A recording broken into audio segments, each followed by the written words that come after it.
Keir Starmer's Christmas message reflects a tradition steeped in historical and political precedent, yet his delivery and context reveal a modern Prime Minister struggling to navigate a turbulent political landscape.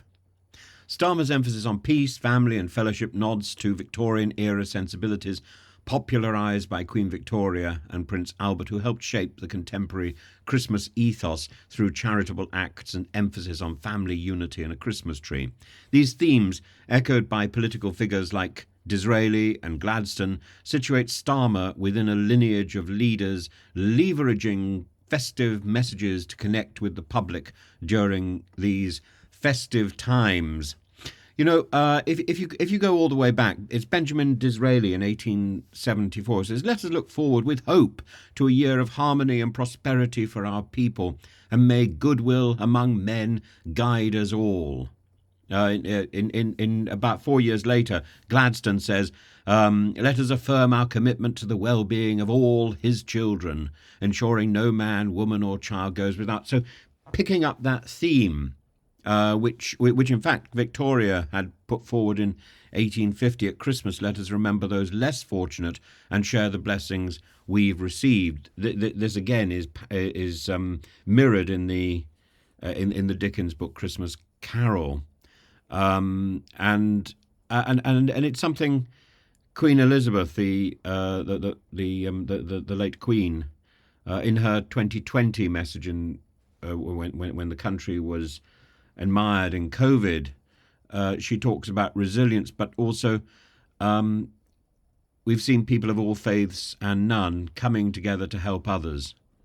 In the United Kingdom and around the world, people have risen magnificently to the challenges of this year. So what Starmer is doing is nothing out of the ordinary, except he's taking on the mantle, really, of monarchy and leadership when he hasn't. Maybe people would say he hasn't really earned it.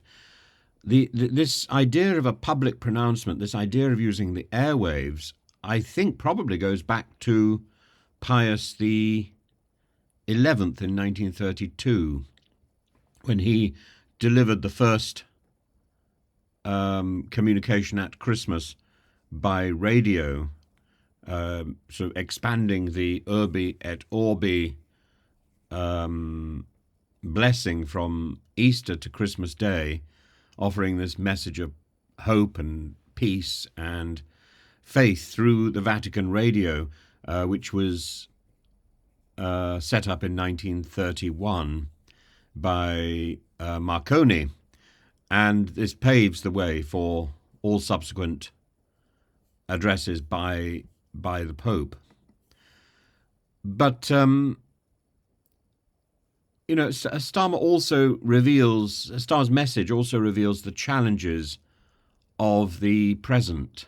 His platitudes on peace in the Middle East, supporting the lonely, resonate less as profound declarations and more as attempts to strike a comforting tone in the middle of a crisis. The backdrop of his government's missteps, the budget blunders, the ill-conceived cuts, the fallout from riots, casts a shadow over the goodwill that he seeks to project.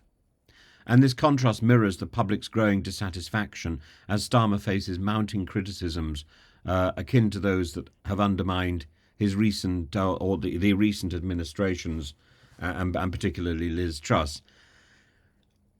His holiday plans, a short break abroad following Christmas at Chequers, might evoke memories of royal retreats, but in the public eye such a departure risks appearing even more out of touch, like George V's pioneering Christmas broadcast or Roosevelt's wartime fireside chats. Modern political messages must marry tradition with relevance and example.